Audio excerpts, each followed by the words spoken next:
The girl overheard the guards speaking in Chinese and warned the Mafia boss not to get into the car. Don't forget to comment on which country you're watching from. The evening descended with the chill of the corporate building's glass windows as the powerful figure, fresh from a meeting that would define fortunes, was stopped by a small but firm voice. Before him, a girl no older than 7 looked at him with unsettling seriousness. "They said your car will explode," she whispered in clear English. Her eyes locked on his. The man frowned, leaning toward her in disbelief.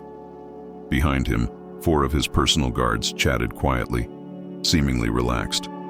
But the girl insisted with a conviction that sent a shiver down his spine. "What did you say?" the Mafia boss asked, trying to hide his surprise. The girl clenched her small fists and repeated, this time with firmness, "I heard them." They were speaking in Chinese. "They said your car will explode when you start it." The silence between them grew heavy. The Mafia boss knew basic Chinese for business, but he never would have imagined that a strange child could understand conversations he himself could barely decipher. He looked at her with a mix of doubt and respect because her eyes showed no fear, only the urgency of someone telling the truth. "How do you know Chinese?" he asked, lowering his voice slightly. "My grandmother taught me," she replied without hesitation. "And they spoke very fast, but I understood. They said they are waiting for the noise, that after that, everything will be chaos and no one will suspect them." The Mafia boss glanced discreetly at the guards who now seemed to be watching the main door. His chest tightened. Every fiber of his instinct, honed by years of betrayals, screamed at him that he could not ignore this child's words. "Child," he hesitated. "Do you know what you're saying?" "Yes." She stared at him without blinking. "Don't get in that car." The air around them became heavier. The Mafia boss swallowed, trying to maintain his composure. He had been surrounded by private security for years, men who swore to protect him, but this warning unsettled him like never before. He took a step back and, with a firm voice, called one of his trusted assistants. "Get me Sanchez, only him now." The assistant hurried away. The Mafia boss avoided looking directly at the guards, but he felt their eyes on him as if they knew something had been leaked. He leaned down to the girl again. "Listen to me carefully. If what you're saying is true, you are in grave danger. They won't let anyone expose them." The girl pressed her lips together. "I don't care. My grandmother always told me that if I could help someone from dying, I had to speak up." Those words cut through him more than any advice from his financial advisors. In that instant, the Mafia boss felt the weight of his fortune, his businesses, and his expensive suits crumble before the simple courage of a child. The assistant returned with Sanchez, the only man the Mafia boss trusted blindly. He spoke to him in a low voice, without taking his eyes off the guards. "Check the car now, but do it as if it's routine." Sanchez nodded and walked toward the vehicle parked a few meters away. The guards watched him tensely, exchanging short words that the Mafia boss could no longer ignore. The boss's heart raced. Something was about to explode, literally or figuratively. The girl clung to his jacket, and for the first time in many years, that man accustomed to dominating entire rooms, to breaking rivals in ruthless negotiations, felt real fear. Suddenly, one of the guards stepped forward, forcing a smile. "Sir, the car is ready. We should leave now.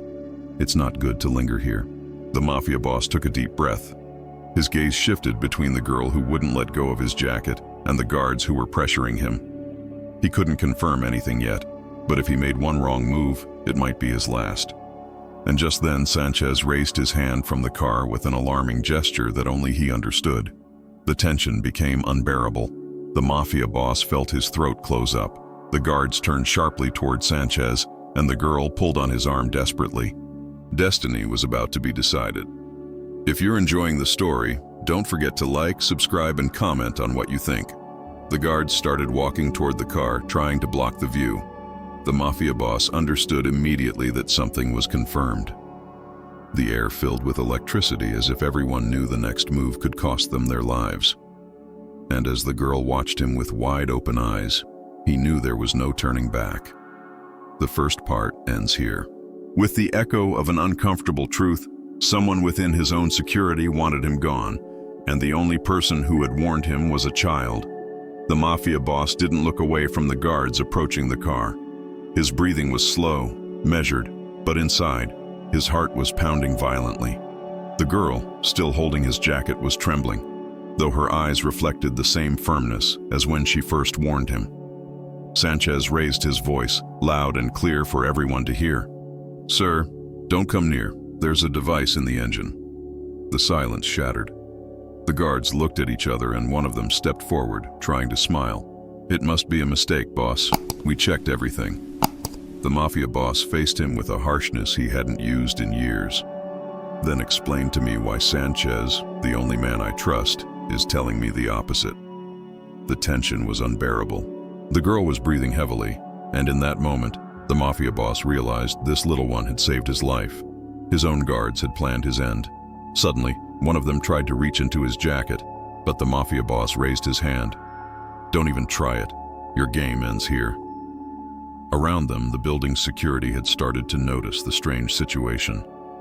Several gazes fell upon the group. The traitors understood they had lost control. One of them muttered in Chinese with contained anger. Everything was calculated. The girl, without hesitation, translated aloud.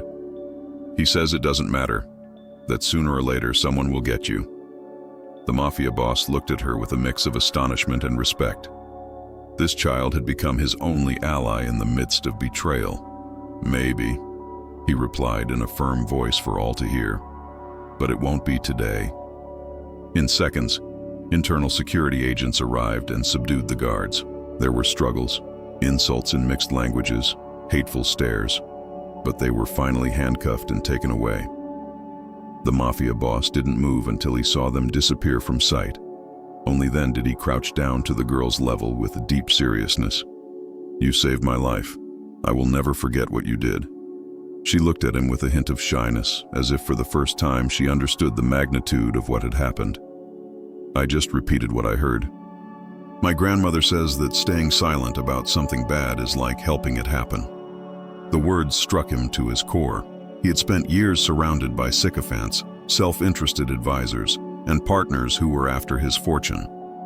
And yet, it was a child, expecting nothing in return, who had shown him the value of truth.